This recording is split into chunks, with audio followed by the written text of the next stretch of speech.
at the University of Connecticut. I have this slide from the University of Connecticut up, but the title of this talk is, I'm going to talk about biomedical engineering as it is applied to healthcare. And I know all of you, or most of you, are planning to be biomedical engineers, but we're going to specifically talk about what you would do as a biomedical engineer in the hospital. So let's see here. Yep. Okay, there we go. Can you see the next slide? Yeah. Yes. Good. Yes. Wonderful. Okay, so this is a picture of me from a few years ago. So I've been in the clinical engineering field for 45 years. And as I said, and I recently retired 1 year ago. And it's been a wonderful career. It's been a wonderful profession. I really enjoyed it. I enjoyed my work. I enjoyed the association with other clinical engineers. I enjoyed participating in professional activities. So I'm going to spend some time and talk about that so that you get an idea of what a clinical engineer could be. So clinical engineering to me is maybe more engineering in the healthcare environment, and technology management is more managing the technology. Clinical engineers do both. And so I've spent my career doing biomedical equipment service management, and which is managing the team of technicians who do the repair work in the hospital, but being the technology leader, the technology manager for the organization. So I've been the director of clinical engineering at 3 large hospitals. I spent quite a few years in the Northeast United States, and then one I spent about 1.5 years as a consultant managing a large hospital in Boston. And I also managed 2 independent service organizations. Now, both of these organizations were based in the hospitals that I was managing, but they provided services to other hospitals in the region. So we not only serviced the equipment in our hospital, but also in a lot of the neighborhood hospitals, who then paid us for that service, which allowed us to afford more technicians in our group so we could provide that service. And I like to talk, so I've presented on the field of clinical engineering both nationally and internationally, and I've been to probably 20 or 30 countries affiliated with the World Health Organization and the Pan American Health Organization, and giving workshops on clinical engineering. But also I present at professional programs as well, professional meetings as well. And I'm actively involved in the profession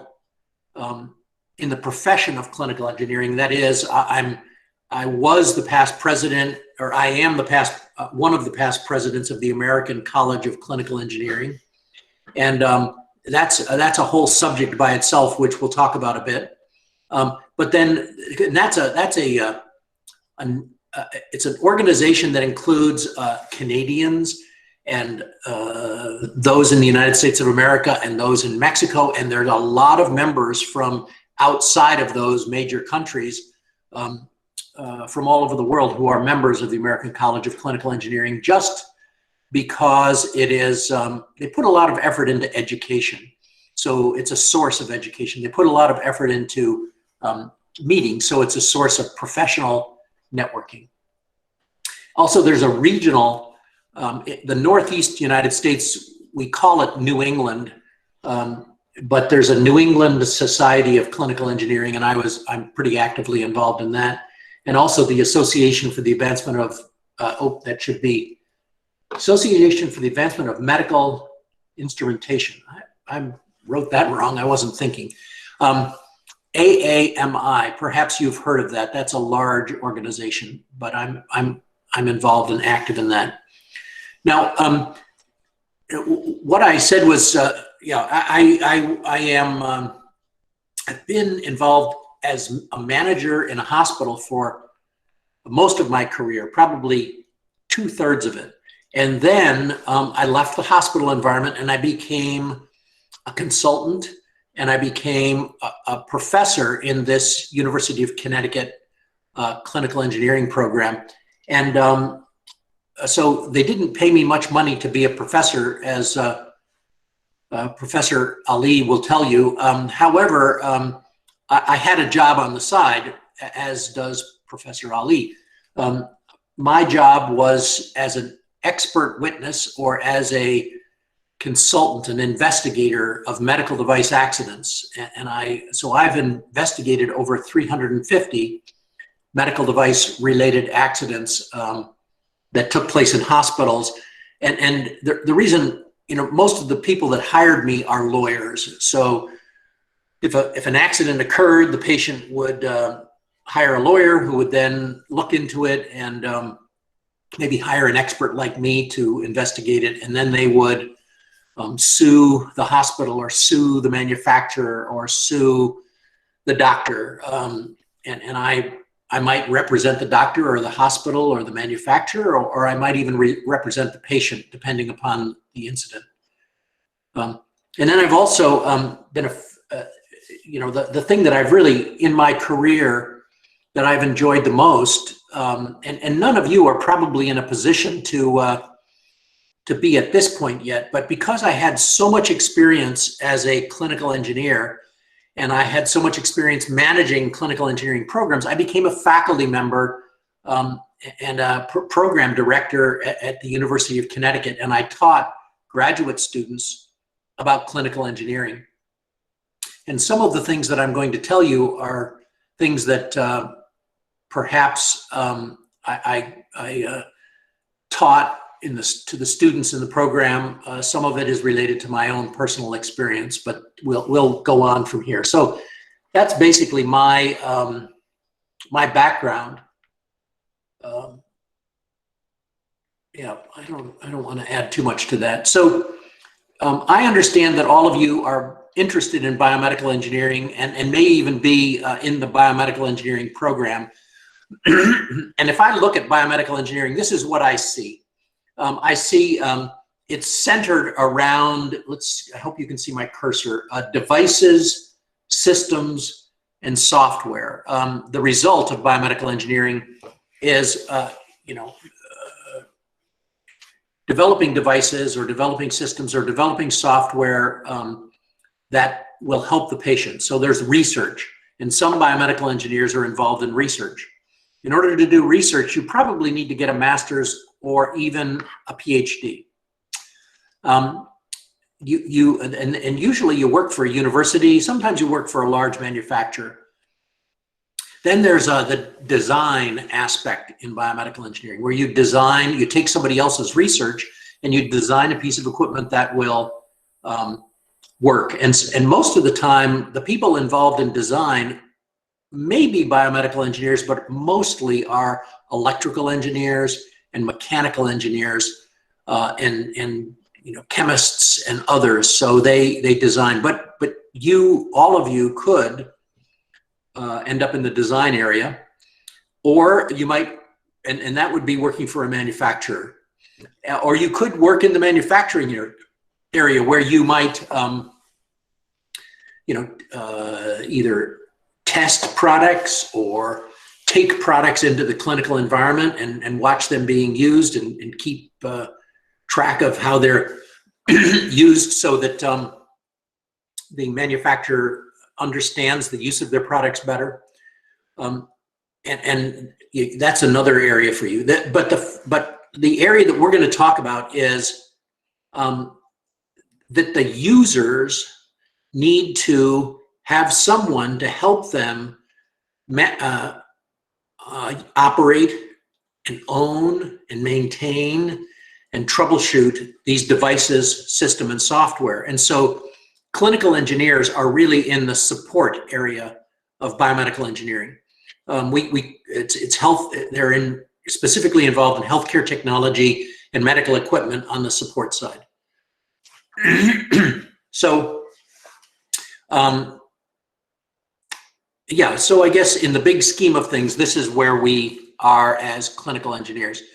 Now, the American College of Clinical Engineering, which is a professional society, it really has no interest other than to support clinical engineers like myself and maybe some of you and Professor Ali and others in their work. And so, you know, sometimes professional organizations, or sometimes they're called trade organizations, may have an interest in making money or having influence, but I don't think ACCE does that. They just simply are here to support. And one of the things that they did initially was they defined what a clinical engineer was, and they said it's a professional who supports and advances patient care by applying engineering and managerial skills to healthcare. It's pretty broad, but it's a nice definition. It's the one I use. Now, additionally, I added, this is my own thoughts. As a clinical engineer, if you decide to become a clinical engineer and work in the hospital, you will be the technology expert in the healthcare setting. If you think about that, doctors really are experts on taking care of patients.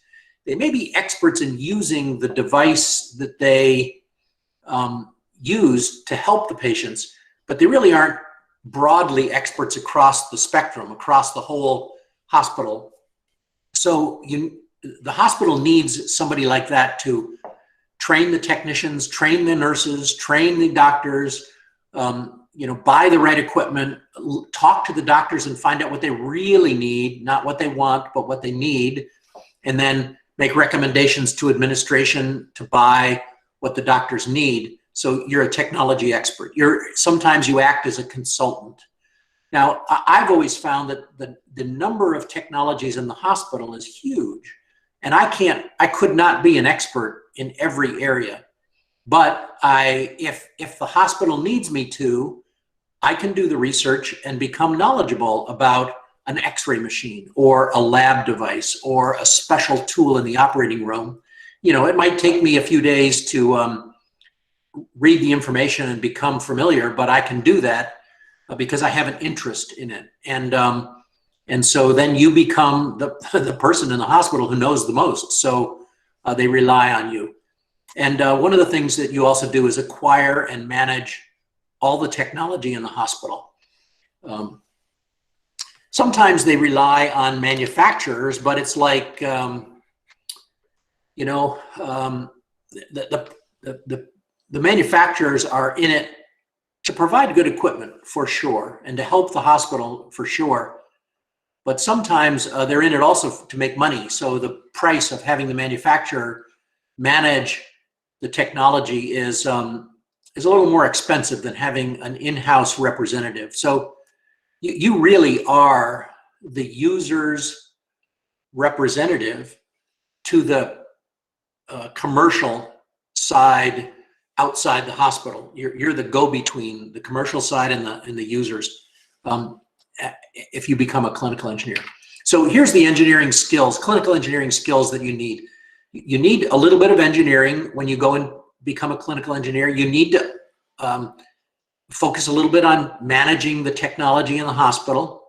You need to focus a little bit of your time on understanding the healthcare environment. That is, you know, where do the patients lay, and how does the door close, and how do we air condition the room, and what kind of electricity comes into it, and what kinds of medical gases come into it, and what are the problems and what are the important pieces of the healthcare environment, and you know, what equipment goes in there and how we can hook it all up. So that's another area. And you're actually really a member of the healthcare team when you become a clinical engineer, because the nurses may have a problem with a piece of equipment and you would go to the bedside and help them resolve the problem. Or you might, if something fails, you might come and troubleshoot it at the bedside. Or if they don't know how to use something, you may hold a class and teach everyone, but then, you know, come and watch as they use it to help them deliver better healthcare.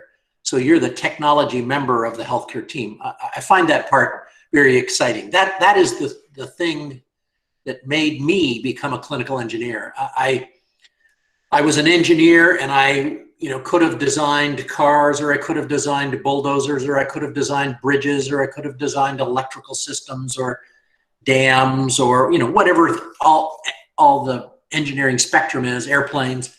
But what I wanted to do is to be a little closer to people and a little more helpful. So I was attracted to being a member of the healthcare team in this field. So let's talk about what I did in my day-to-day job. I want to make sure I don't run over time. I'm going to look at the time here. Oh, okay.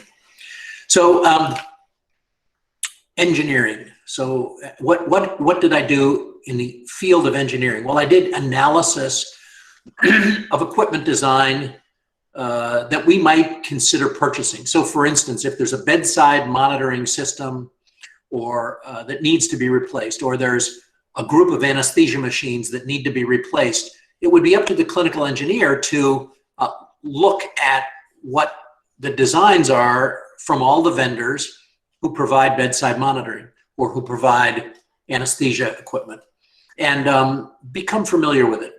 So I need to analyze it. I need to look at human factors. The human factors is how easy is it to use the equipment. Sometimes human factors is called usability.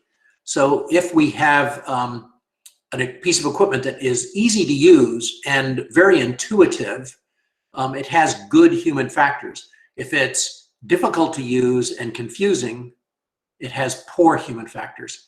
So we look at that. We look at the hazards. What bad things can happen with this, and we maybe teach the nurses how to avoid that, or we label the equipment so that it's safer, or we don't buy the piece of equipment because it's too hazardous. And then we also look at reliability. Another area is design. We may be involved in design. So for instance, if the hospital is going to add a wing, we might be involved in the design of the patient room so that the electrical outlets and the gas outlets and the air conditioning volume is appropriate for the patient and the equipment. We may be involved if you add an OR or remodel an OR. Maybe you might be involved in the design, or ICUs. We also are involved in the design of equipment interfaces. Now, sometimes we can build the interfaces ourselves. Sometimes we buy the interfaces, but we need to understand the specifications between the equipment, the interface, and the computer system that it's being connected to. So we need to be a little technical in that area. We also might provide specifications for utilities. And utilities are usually not the biomedical engineer's area of influence, but utilities are electrical the electricity that's provided to the outlet. Is it good quality? Is it reliable? Is it of the right specifications for use with the medical equipment that we are responsible for? Or air conditioning. Is there enough air conditioning to provide support, provide the right temperature control and humidity control for all the people who might be in the room and the equipment as well? And things like that. We may look at medical gas systems as well. And these days, being an expert in computers and networking is critical, because almost every piece of medical equipment is being planned as a node on the computer network, so that every piece of equipment can provide data to a central computer system, which will then provide data to the electronic medical record. Now, not every hospital is up to that yet, but every hospital will be up to that and more in your career, during your career.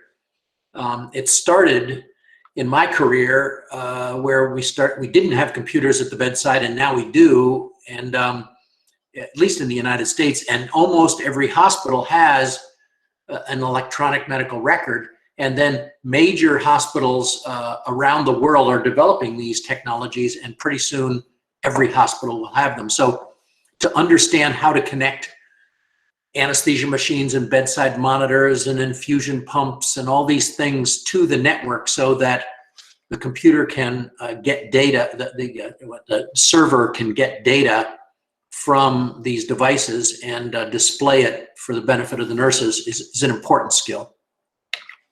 Now, here's another engineering field that clinical engineers get involved in. That is forensic engineering. And forensic engineering is looking backwards at what happened and trying to figure it out. So if the medical device fails, maybe we want to be in a position to be able to ask the right questions or investigate and keep an open mind, but zero in on what exactly caused this medical device problem. Or accidents, we call them incidents, or at least, many people call them incidents. But accidents can happen involving medical equipment, and patients can be injured, patients can die, staff can be injured. So being able to investigate those accidents is really important.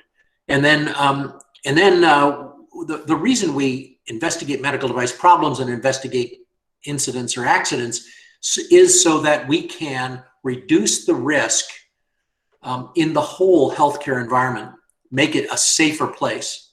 And we can prevent reoccurrence of these problems by discovering them, by fixing them, by making them known, by replacing the technology, or putting something in place that prevents them from occurring again.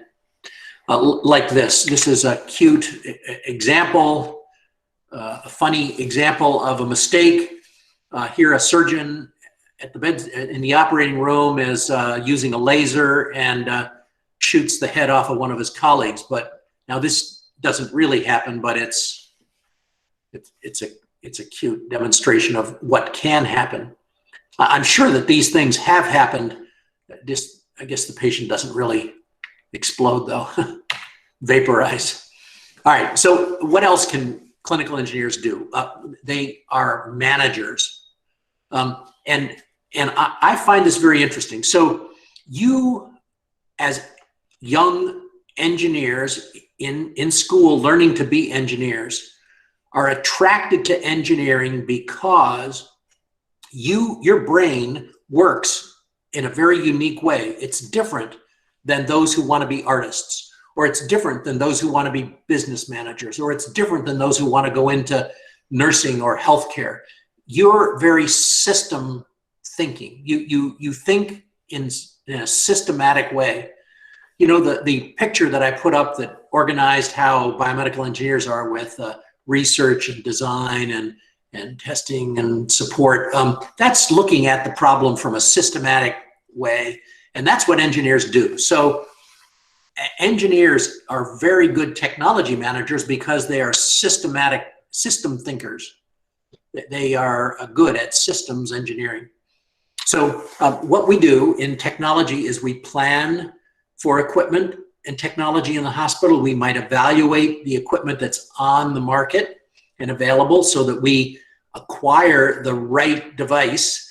And we may just be we may be leading the team of, we may be participating in planning and leading the evaluations, and maybe we lead the acquiring. Maybe we're just part of a group that acquires it, because the financial people want to be involved sometimes too. But we make sure that we acquire it with all the right tools so that we can troubleshoot it, or all the right manuals so that we can understand it, or all the right training materials so that we can train our users. But we acquire it in a way that makes it so it can be supported in the future. User training, we train all the users, well, or we make sure that the users get trained by bringing in the vendor, but we're responsible for making sure that that happens so that the users are very comfortable with the equipment. And then once it's in place, we are responsible for maintenance and repair. We manage the maintenance and the repair. So Another area of management, which is different than that hands-on we just talked about, is risk management. This is, so there's you know, if you think of a safety, you know what safety is. If it's very safe, that's wonderful. If it's very safe, the risk is low. If it's not so safe, the risk is high. It's like on a, you know, on a pendulum. So we want to bring the risk down and the safety up on all the medical equipment and the environment that it's used in and the way it's used. So the way we do this is we focus on the highest risk devices. Which devices in the hospital can injure someone more readily, like an electrosurgical unit, that is a knife, but it's an electronic knife, or an anesthesia machine. It takes the patient level of consciousness down almost to death. Not quite, but almost there. And then so the surgeon can operate on them, and then they slowly bring them back up to normal again. That's a life support device. A ventilator might be a high risk device. So we focus our efforts on reducing the risk in those high risk devices. We do that by educating clinical users. We always look at the quality of the equipment and the quality of our maintenance program, and we always focus on improving it. We're concerned about safety, but also electrical safety is an important piece. And we always want to make sure that we have the most reliable equipment, and we manage it so that it is reliable. So then another area of management, which you know, maybe you hadn't thought of, but engineers really need to be concerned about financial management. You know technology, or you will learn technology, or you are interested in working in the area of a particular technology, but money rules the world. And if you can't understand finances and the financial effects of no maintenance versus good maintenance, or acquiring it in this way or acquiring it in that way, if you do understand that, you'll bring more value to your employer. So clinical engineers need to learn budgeting. How much money should we put aside to maintain equipment? How much money should we put aside to buy equipment in the future? You can make recommendations to administration. They usually run the acquisition budget, but sometimes clinical engineers run the maintenance budget. Your other focus in this area is reducing life cycle costs. That's the cost of ownership. So for instance, if you bought a car and maybe it has a certain lifetime with you as the owner. So maybe you'll buy a new one, maybe you'll buy a used one. But when you do, there's the acquisition cost, there's the insurance cost if you have insurance, there's maintenance costs if you have to replace the wheels, you have to do repairs, you have to change the oil, you have to change the filters. Operating costs might be maybe you need to rent a garage, maybe you definitely need to put gasoline in it, and other things like that. So all of these costs add up over the life of the equipment, and to buy a piece of equipment that has the least life cycle costs is a really important concept. It's one that as a clinical engineer, if you understand this, you can really bring a lot of value to your employer. And these principles apply no matter which industry you go into. You could go into a hospital, but you might also go into a manufacturing or some other industry. Okay. So as an engineer, I looked at the healthcare environment and I did a systems analysis, like I'm sure all of you would. And this is what I saw. I saw the patient, and they're connected to technology. I saw the technology, and it's there's all these different types of technology, and they're connected to the patient, but the clinician operates them. So the clinician is connected to the technology, technology is connected to the patient. And then the clinician who operates the technology, but also has hands-on use, hands-on to the patient. So, no matter what the clinical environment, the healthcare environment is, whether it's the operating room, whether it's the X-ray department, whether it's the lab, whether it's the ICU, whether it's physical therapy, this is the reality, the engineering reality of a healthcare environment. So what do clinical engineers have a big influence on. See the blue lines between technology and patient. That's, we have a pretty profound impact on that if we buy the right technology, and the technology is reliable, and the technology is operated correctly. It can be very effective. And we have influence over the clinician technology line. We might train them to how to use it. We might buy technology that's easy to use, so they're very effective at it, etc. But you get the idea. That's my picture of the healthcare environment, and I thought it was just interesting enough to explain it to you. And the healthcare environment, when we talk about that, it could be hospitals, could be clinics and walk-in centers. It could be outpatient surgery centers. So we have those here where they're, the patients go to an office building with, very good administrative staff and good nursing staff and good technicians and good surgeons, but they operate independently of the hospital. And and it's for minor things like, I don't know, surgery that might take a day, surgery that might take just a half an hour, 1 hour, where you go, you have the surgery, and then you go home. That kind of surgery is best suited not for a hospital, but for a special surgery center. It might be imaging centers or other things.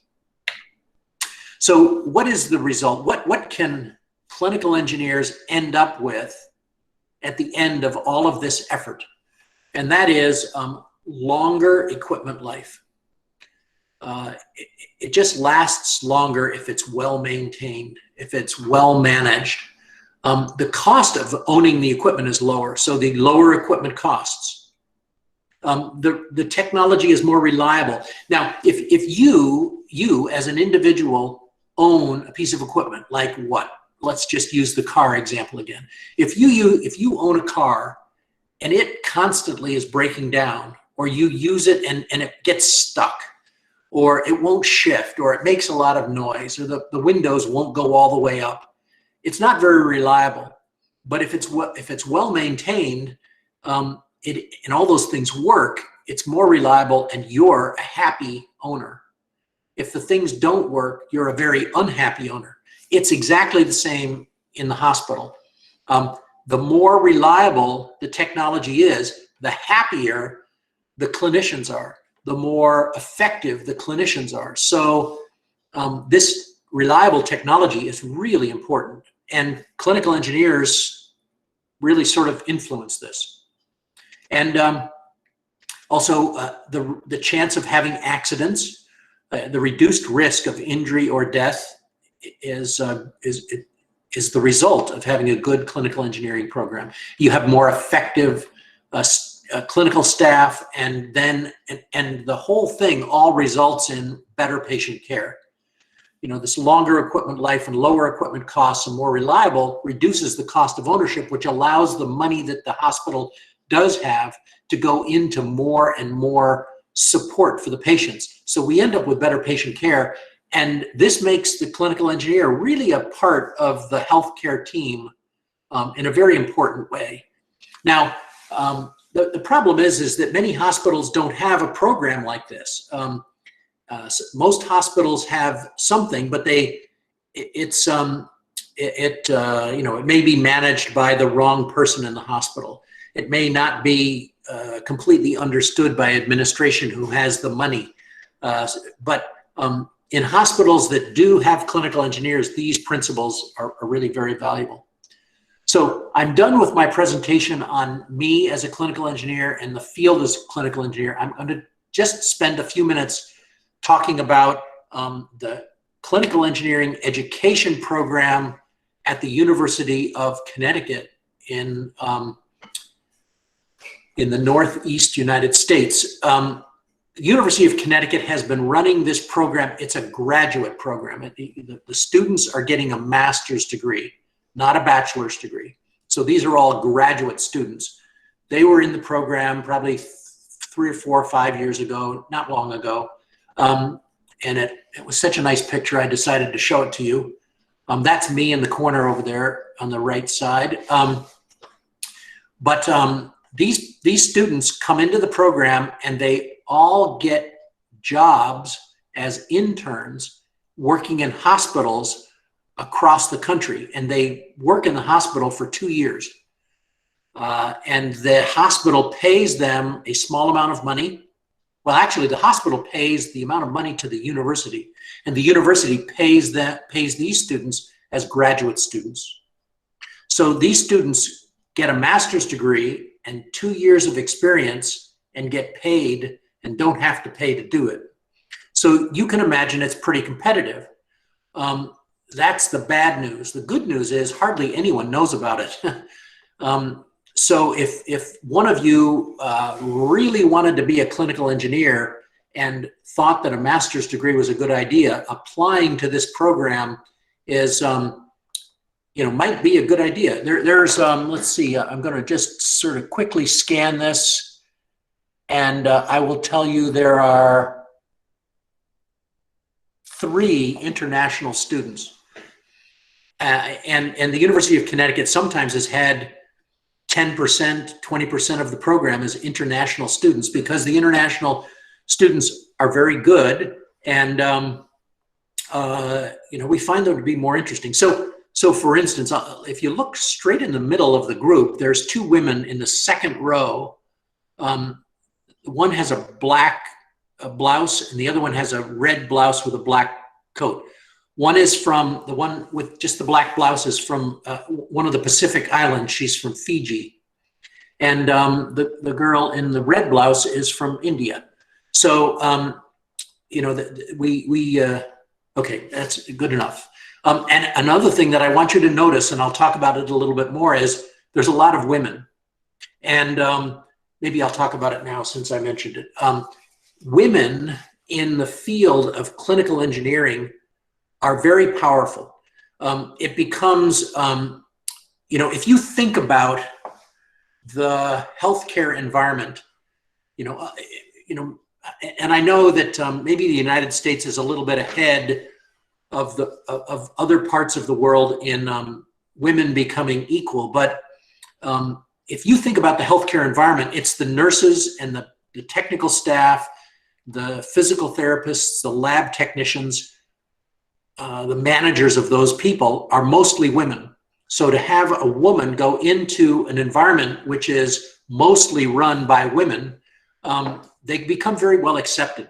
They really are appreciated as part of the team. Now, I don't mean to say that this is not a good field for men, because men do very well in the field, but women do very well in the field also. So those of you who are biomedical engineers and are thinking about clinical engineering, this might be, first of all, the field of clinical engineering might be a good idea for you, and maybe even getting a master's degree. So I ran this program for 20 years. I recently retired, as I said. I still teach one of the courses. These are the courses. So there's 9 courses in the 2 years. And they're just clinical engineering fundamentals, how to run a department. Engineering problems in the hospital, all about the utility systems in the building and that support the environment of care. Human error and medical device accidents is all about how mistakes can be made and how do we investigate them and where are the high-risk devices. Medical instrumentation in the hospital is all about the high-end expensive devices like CT and that is computed tomography, imaging, X-ray equipment, laboratory equipment, radiation therapy equipment, the expensive things.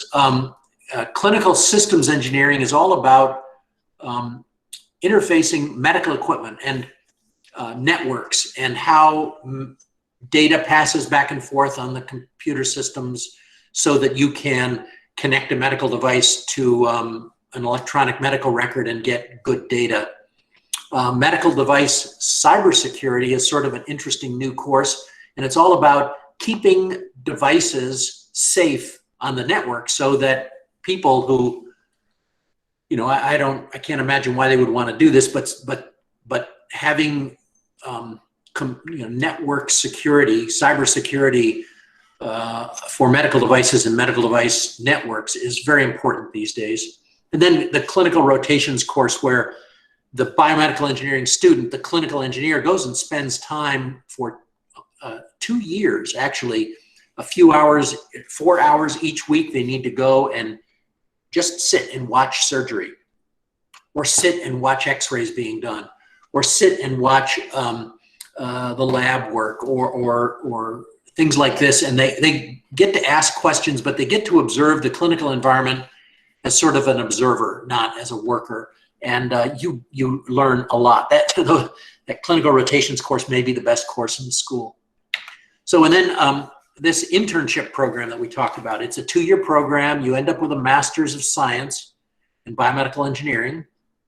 Right now it's actually 24 funded internships. So 24 students in the program, and they all get funding. You have to work in the hospital about 30 to 35 hours a week, and then do your coursework. But the whole coursework is all COVID-19 is terrible, but COVID-19 was pretty good for this program because it accelerated the change of courses from face-to-face, or distance learning, where the students would connect and watch the professor lecture, to distance learning, where it's you log onto the computer, you watch videos, you participate in discussion boards, you read references, and then take quizzes, and you can take all the courses online now. And for some students, if they want to, they can do a thesis. So my last comments. Whether you are going into biomedical engineering, or you're going into some other form of engineering, or you're going into clinical engineering, which maybe it seems as though I'm trying to sell you in that area, but I'm really not. I'm just trying to educate you about it. No matter what kind of an engineer you are, I think, as someone who's been in the field for 45 years and is now retired, and can, with a clear mind, look back on my profession and the profession of all my colleagues, the 2 keys to your professional success are making professional connections. That is, networking with other people, and and it doesn't have to be people in your organization, although that's a good idea too. But being able to call up someone and say, "Hey, I'm having this problem. Have you had that problem?" And they can tell you their experience, and the value of that is priceless. It's just so great. Also, I suggest to you, in order to make professional connections, you join a professional society. If you become a clinical engineer, the American College of Clinical Engineering and the Association for the Advancement of Medical Instrumentation are both good places to join. Oh, also, there's an international organization it is sponsored by IFMBE, the International Federation for Medical and Biological Engineering, has a clinical engineering division, CED, and that supports clinical engineers all around the world. And this then allows you to meet with colleagues, professional colleagues of yours, outside of your employer. And I find that some of the best work that I've done because I got input from my friends, my colleagues. So, and then professional development. Once you join the profession, you're in the profession, and you can sit there and just coast for the rest of your life. But I don't think that's the way to ensure your success. I think if you constantly look for educational opportunities, ways to improve yourself, and then become certified in that area of improvement, whether it's project management, or it's computer networking, or it's clinical engineering in general, and taking continuing education courses to constantly make yourself just a little bit better. And you can do that by going to professional conferences. These areas are so important, I think, to really have a good career. They're all investments. Some of them might not be so easy for you because networking involves talking to others, and engineers love technology and they don't love people so much. But forcing yourself to go meet people is just invaluable. It's just really a great idea. So with that, let's see, okay. Professor Ali has asked me to tell you a little bit about my experience as the past president of the American College of Clinical Engineering.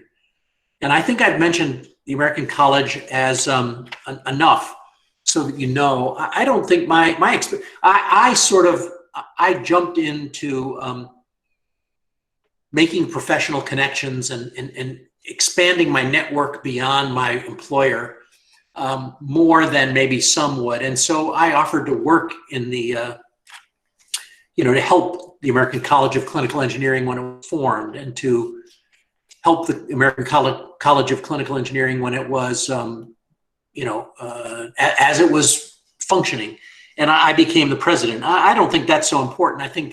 But I think what's important is you offering yourself to a professional organization in your region, in your area, maybe even in your professional area, and saying, I'd like to participate in a committee. I'd like to participate in a project that you're doing. I'd like to maybe run for an office so I can be on the board and help you. I guess giving a little bit of yourself back to your profession is really a very, we might say it benefits you, but I'm going to say it benefits everybody. The organization gets better. You make new friends. You begin to look beyond your own little area of employment. So no matter what area you're in, getting involved with your professional organization is important. So let's see, how did I do for time? Oh my goodness, I went 25 minutes over. I hope everyone's still here. So I'm going to, here's the last slide. If you want to contact me, please do. You're welcome to call me. You're welcome to email me. Email might be better for you. I love to talk to people, and I love to help people. So if you have an idea on how I can help, ask. I'm at your service. I hope that Professor Ali will invite me back to talk about some of the other things the other subjects that I talked about to my students in this program in the future. But for now, I'll say this is it. I'm going to stop sharing my screen so that maybe we can answer questions.